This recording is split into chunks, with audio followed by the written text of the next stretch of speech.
I don't know what this video is going to be. It's probably going to be a little bit of rambling, so I hope you enjoy it. I've just been reflecting on some of my history in making YouTube videos, and this is part of that history, and it's not the best part of the history. But this is set 9450. It's the Ninjago Masters of Spinjitzu. So back in my first year of making videos for this channel, BrickTsar, I would do various sets, reviews, I guess you could call them. And this is one of them. And this is one, I was talking to my son about this. They might be bricks, Jacob. And I think he started building it because I could not remember building this. And he said that he thinks that he started to build it and he got tired of it, and then I finished it, which I'm going to be talking more about that, not in this video, but in upcoming videos, because I have a bunch of sets that were started and never finished that I would like to get back and revisit those. Some of them, I mean, they go back almost as long as this. This was 2013. May 31st, 2013 is when the video was uploaded for this. And I didn't know anything about Ninjago. Ninjago was relatively new. There is no way I would have thought this still would be a theme in 2025. Yet here we are. And it's one of LEGO Group's more successful original themes that they do. I have a little more interest in Ninjago, but only I like the modular buildings. But even those, I didn't even build the most recent one. And while I don't care for Ninjago, never have watched the cartoon, never will. I probably never will see the movie, even though Jackie Chan was in the movie. I can understand why people like it, and there's some neat things. And this is not a review. This video is going to be talking a little bit more about history. Hi, I'm Jabbo. Welcome to BrickTsar. This is home for vintage Lego. Is this set vintage now? But this thing has. Why is it not moving? Oh yeah, there we go. Looks like it can flap its wings. Its tail moves. There we go. We got our four-headed wild beast. We got a giant snake. We got a tipper truck loading station. We got 7 minifigures. Some of which I may remember their names. I think the green one is Lloyd. The blue one's Jay. Let's see if I can get them all. The white one is Sensei Wu. I can't remember the little orange guy. I don't know his name. And then one of the snakes is it's not Atticus, it's Acidus, and I don't remember the other one. And then we got Garmadons, the double minifigure thing. So I didn't know anything. I know a little bit more, just a little tiny bit more about Ninjago, but not enough to matter. So yeah, we did the video on this back in May of 2013. Posted it to YouTube, and I looked at the analytics just the other day, and I shared this on a post. And at the time, it had made $4.27, but since I shared the link in a post on my channel, it's made an additional 23 cents. So we're killing it with this YouTube thing. And so that's the dilemma. And it's not the things I was thinking of then, and it's not something I'm heavily focused on now at all. But in order to be successful, when I say successful, to not lose more money than you make, you want to do good with your videos. But this set, there used to be a price tag. I think I must have taken it off. But it was $83 plus tax, I think, was how much I paid for this. The video has made, up to this date, $4.50. So obviously, with that math, it's not the ideal situation. That's what's 480? Just $4.80. That's like 20. Yeah, I lost 20 times what I spent in making the video. So definitely lost a lot of money if you want to look at it that way. But I still had the set, so it could always sell this set. So it didn't really lose anything. And if I had never made a video, it didn't really matter. I probably would have never built the set. So we can thank YouTube in that I would have never built this set because it's Ninjago, I probably would have parted it out and put it in my Bricklink store. And that probably would have been the best move, the most financially wise move, because now that I've built it, it's used. So we're going to talk about the options I have with this and the options that maybe I should have done in the past. Originally my idea was I was going to do videos on every set that I have, and I'm still going to do more videos on sets, but I'm just going to focus on things that I want to do, or things that I kind of like, or things that I'm like curious about. And so, yeah, like we'll do more on tipper trucks. So this set, if I was to sell it sealed today, I looked at eBay, and the sealed set goes between $400 and $450. I think there was one that even sold for $500, but you got to kind of throw out the high end ones. So probably between $425, say $425 would probably be an average sale price of this sealed. So obviously, from that standpoint, that would have been, don't do a video, just leave it sealed in the box and then sell it for $425. But this set would have been sitting on a shelf for 12 years. And that's really not the best move. The best move would have been to part it out and then put it in my Bricklink store and then sell it, and then use the things the money you make from selling things to buy more stuff and then sell those at a higher price. So you kind of, if you doubled your price every 2 or 3 years, then it would be better than just quadrupling it, or it's probably about 5 times the value if I sold it sealed. Well, that's actually not too bad. Yeah, that probably would have been the best. Just sell the sealed thing now. Now, if I sell it used, it still fetches a pretty good price, anywhere between $200 and $300. I think some have even gone for more than $300, but it'd probably be closer to the $250 range if I was to sell it used. And this is in excellent condition. I rebuilt it. I'm pretty sure, unless I missed something, I'm pretty sure it's complete. Now, when I disassembled it, what I did is I just got it to where I could fit it in the box. So I just took enough parts off that things could fit into the box. So these have been stored in plastic bags until making this video yesterday when I rebuilt it. And so everything's it's like in new condition. It's like new, but you can't list it as new because it's obviously used because I built it. But the minifigures were great. Some of the little tails on the snakes, they got that kind of rubbery feel, like oily, like Lego tires do over the years. I didn't seem to have any problem with brittle things, but I didn't really mess too much with the dark red. So this is the thing that worries me. If I was to sell this as a complete set, which I think I could do, I'm pretty sure it's complete. I even have all the extra pieces. I have a mint condition instruction manual, all the minifigures, the accessories that went with the minifigures, but it's got that dark red. And it's like, I think by 2012, when this set came out, that the dark red would be okay. But my fear is I sell it and then I disassemble it and it breaks something. So obviously, if I was going to sell it, I would need to take it apart first, get everything boxed up, and then list it. Because I wonder how many times that's happened where somebody listed something, like they take a picture of it and they sell it, and then they take it apart to ship it and it breaks. It probably would break. So I'd have to be really careful taking it apart. So but if I did sell it, it's probably, like I said before, like $200 to $250. But I could sell the minifigures alone for that. Probably for about $180 to $190, just for the 7 minifigures. A couple of them are $40+ minifigures, even used. So, and those are, if I put those on Bricklink, I'd have to list them as used.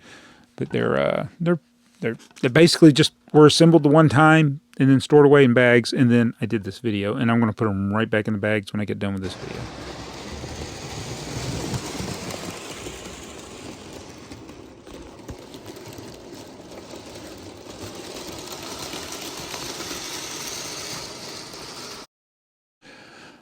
So that's the dilemma. Do I list this on eBay for $250? Probably I'd be better off just putting it for that price on Bricklink, where the fees would be less, and just let it sit there. But then it's taking up space. eBay's usually a little quicker, but you pay more in fees.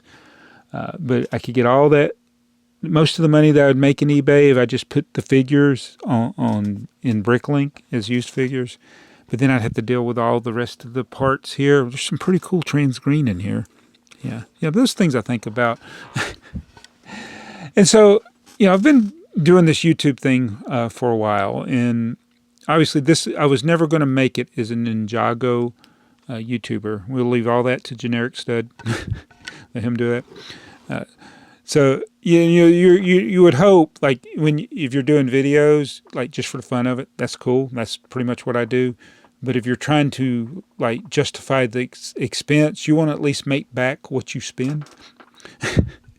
So like if I spend $83, the video would need to make $83, which means I would have to get like 100 times the views. No, wait, 200 times the view. Wait, 20, yeah, a lot more views, 20 times views. I don't know. So, yeah, it would need like 200,000 views to get to that point, and it's not going to happen. This video is not even going to... This video would do good to get to 1,500 views, I think. So I want to compare this, so I got this alter ego, and he's got a channel. And the alter ego, you may have heard of him, not Tipper Truck TV. I mean, I do have that alter ego, Tipper Truck TV.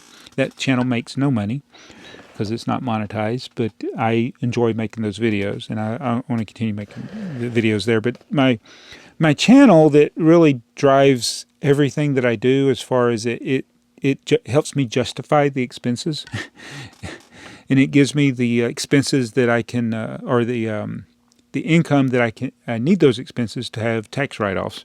But I did a video on this. This is a OO gauge, which it runs on HO scale track. It's a Thomas and Friends character called Murdoch. He's a very obscure character. And this Hornby Trains model is quite rare. And I've seen him sell for over $2,000 on eBay. I paid in the 300s. I think it was like around $350 for mine, and I got it in 2016.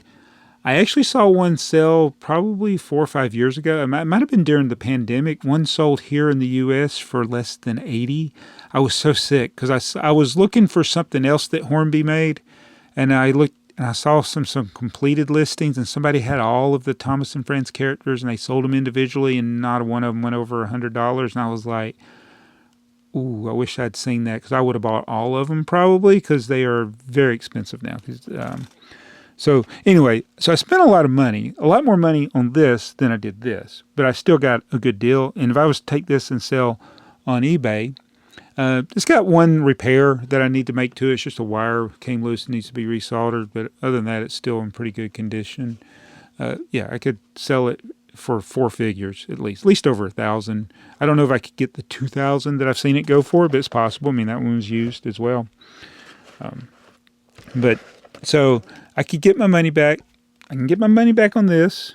But this one, on the other hand, I've made over 20 videos that this is either in the video or is the feature of the video.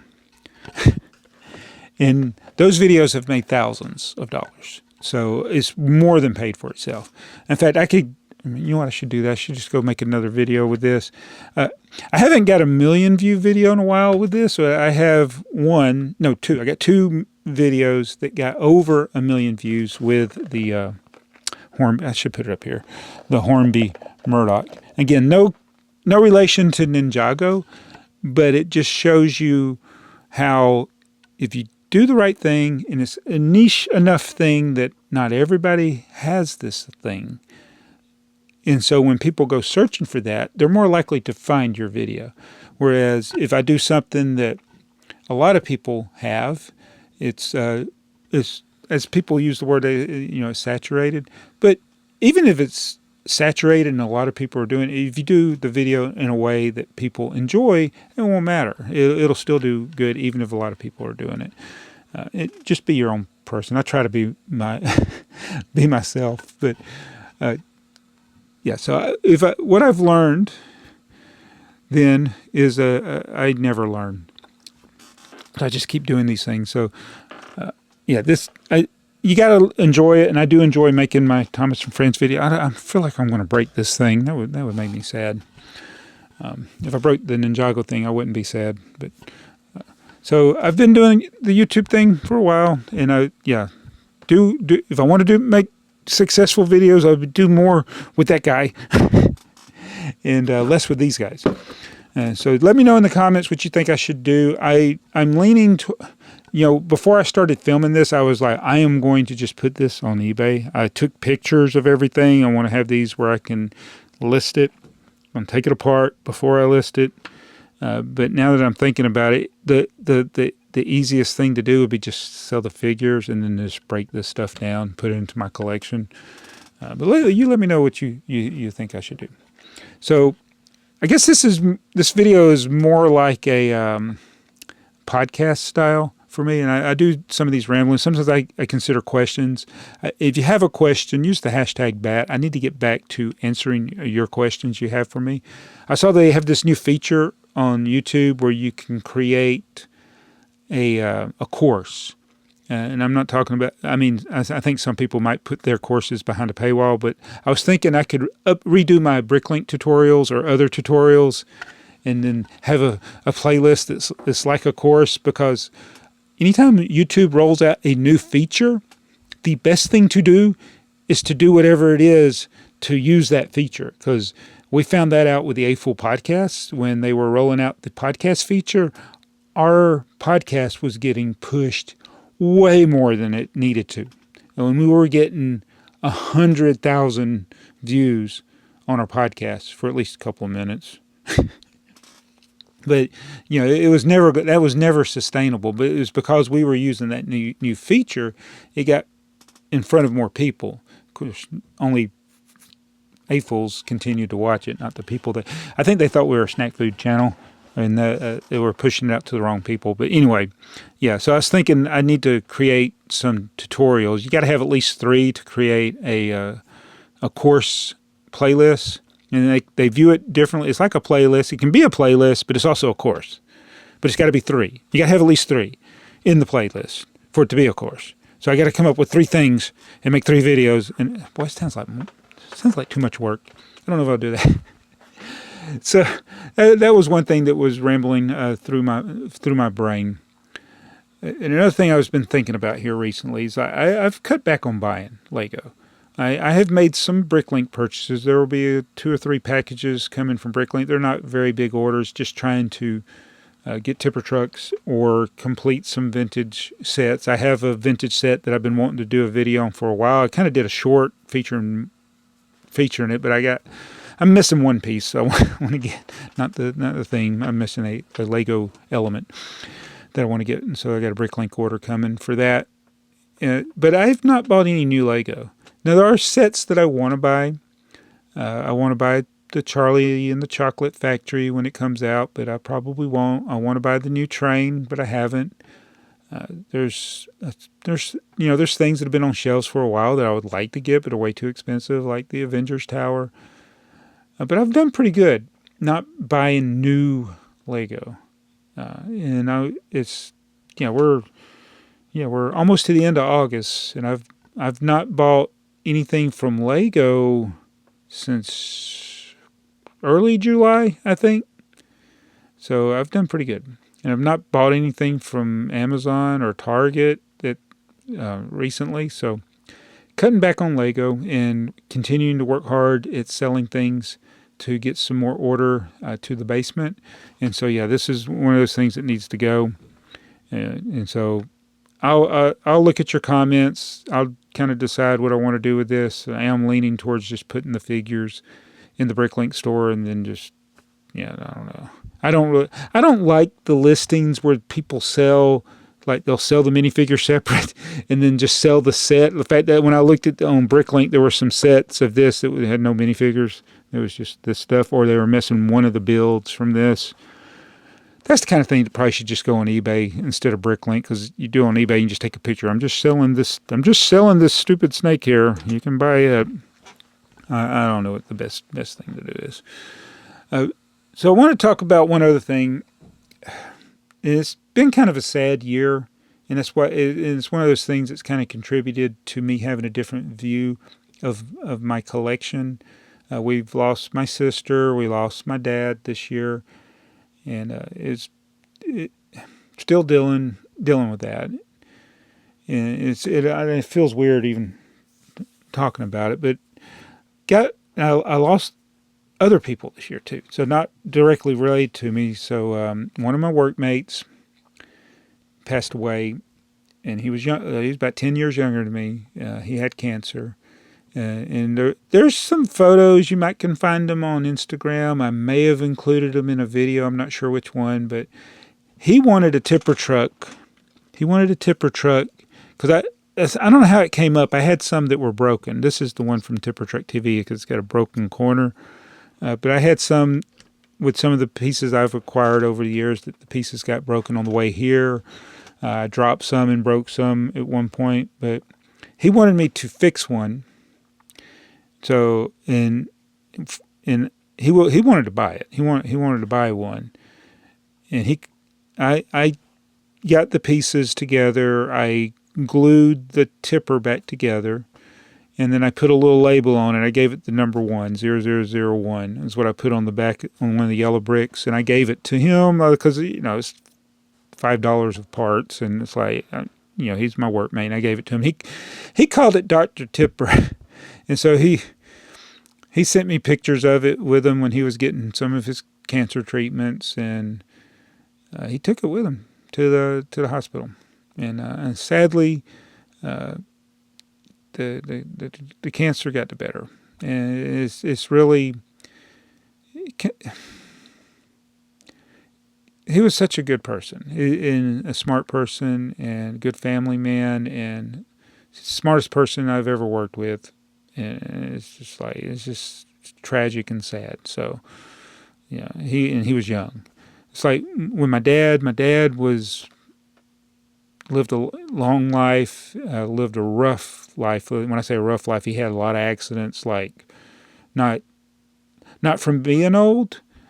He did have accidents when he was old, but and I got a video on my other channel I filmed a couple of years before he died, where I was interviewing him about some of his experiences, and I wish I'd gotten all of them. Because I thought I had filmed the part with my dad talking about his plane crash. We did talk about his adventures in getting into the Army, the parachute accident he was in 1958. But there were other things. My dad was involved in a parachuting accident when he turned 50, and he was in a plane crash a few years after that. That he survived, obviously. So, he had a lot of hard things happen in his life, but he lived a long time. So he lived more than twice the time that my workmate, well, about twice as long as my workmate Chris did. So it's really sad for Chris to pass away. I don't know if I should have said his name, but so that happened. And then this past weekend, my sister told me that she heard that our history teacher, Mr. Seagull, died. And Mr. Seagull, I don't know if I've mentioned this on the channel. I don't know if I've used his name. I may have, but when I was in high school, I was not interested in history, the subject matter of history. I kind of took a sarcastic view of history. I have papers back there that I wrote just trying to be silly. I got a lot of F's on things. Still made good grades in the end somehow. I don't know how. I never made less than a B. So I don't know how that happened. I got a story for that in Mr. Siegel's class. But so I'll go ahead and tell the story. So we had this bonus points you could get. You would add so many points to your grade. It wasn't very many, like 2 to 5 points. Like if you had a 75, you'd get enough points to, if you got 5 points, you could get added to your grade, and then there will be a B. So I was in the C. I was going to be making a C, and I had never made a C ever in school. And so my friend Rodney and we were on a team, and we were playing this game called Diplomacy. It's kind of like Risk, but it's more strategy. I don't remember. This is the only time I ever played it. There was dice rolling involved. And we were some weird country. I don't know. I'd say weird. Were we Belgium? I can't remember. I can't remember who we were now. All I remember is we were in a very precarious situation. Like, we weren't one of the major world powers, but we were, as a world power, or not the major world power. But we had to win. We had to win this diplomacy thing. Okay, and this was two guys that weren't paying attention in history, which would have helped you in the in the game. And so we were taking all kinds of chances. All right, and you would roll those dice, and somehow, the odds were against us, but we always got what we needed. It was like we were like James Bond for a day. Like, the dice just always fell the way we needed them to. And we won the game, and I got those points, and I made a B in Mr. Seagull's class. And I began, over time, to have an appreciation for history. And it was because of Mr. Seagull's appreciation for history. And I hope that, my appreciation for Lego history comes across in the channel. But it's like, if somebody has a love for something, they're truly passionate about it, and they're not a shill for it, you can and they're genuine, that comes across. And that's the way with Mr. Seagull, he wasn't somebody who was up there teaching just because he had to teach. And it was a way to get his income to his check. He truly loved it.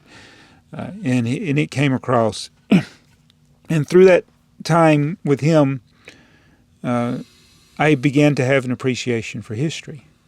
And I almost read, we had books we had to read, and I ended up taking the AP classes. I took AP European History, and Mr. Seagull was the teacher. And I read most of Nicholas and Alexandra, and there was another book he had us read called The Russians. I think I read most of that. I don't think I read the whole book, but I read enough of it. We had to read another one about Charles Gordon. In fact, I wanted to use the name Gordon for a while because of that. I didn't actually read the whole book, but I knew a lot about Charles Gordon. And the funniest thing about that is I didn't thoroughly read the book, but I made Gordon, he might like my hero or something, which in a way helped me remember things about Gordon. At that time, it's been 40 years ago. I don't remember much about it. He probably was a really bad person in reality. I don't know. But when I took my AP European History test, the essay, that you had one part of the test, you had to write something. It was about Charles Gordon. I couldn't believe it. I was taking the essay, and I was like, yes, it's like the one thing I learned about. Of course, I forgot all about it. The thing, though, that I remember more about was the Russian history. And I remember Mr. Seagull talking about the use of the word Tsar. And most of the time you would see it in books. It'd be CZAR. Because Tsar is a Russian term that's based on the Romans, the Caesar. That's where, it comes from Caesar, the king.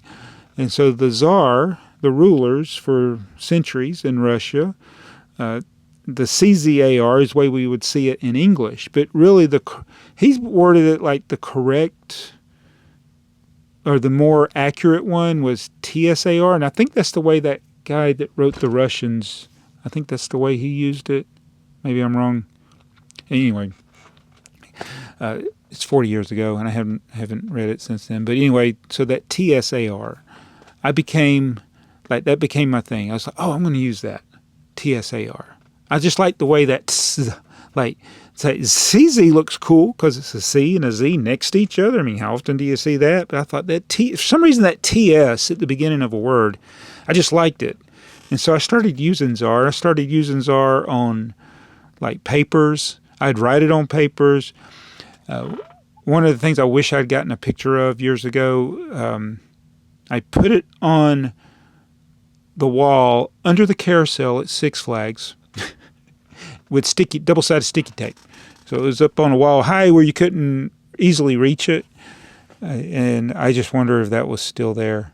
I wonder if somebody ever scraped it off the wall, the TSA or the graffiti I put. So that's where that started. So the czar, the use of the word czar, 1986, 85 actually, 1985, that's when I would have started the interest in that. And it was because of Mr. Seagull, my history teacher. I mean, he didn't set me in this course. If there were cameras, like when I was in history class, is Joseph Olson over there, the whole rest of the class over there. I literally sat by Mr. Seagull's desk. I was kind of like I am now. I won't say an outcast or a rebel, but I didn't like, when I was a teenager, I didn't like teenagers. I don't know. It's amazing I ever had any friends.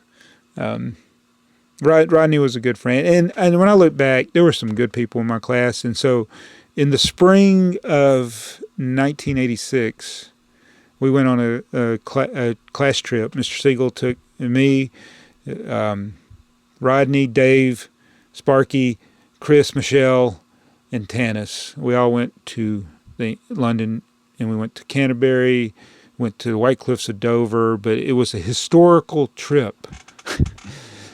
And we got to see some things that aren't like in the mainstream, but they were historical things in England. And Mr. Seagull's heritage goes back to England. I think that's where his mom was from, and it was a wonderful trip. I wish I had a better camera. I got terrible pictures.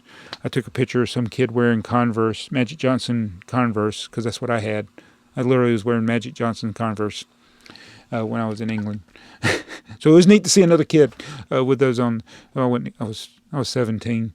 Oh my goodness! And I rode around the metro by myself on Friday. Yeah, I wouldn't do that today. I wouldn't want my kids doing that today. But that was a good trip. We enjoyed it. Mr. Seagull gave me an appreciation for history, which I think is important. It's helped me now in life. It's like when you look back at the history of humans, it can help you make some good choices going forward in the future. That's all I'll say about that. But I don't even know if I mentioned this at the beginning of the story, but what happened, we found out, my sister told me he passed away this couple of days ago. So this 2025 sucks.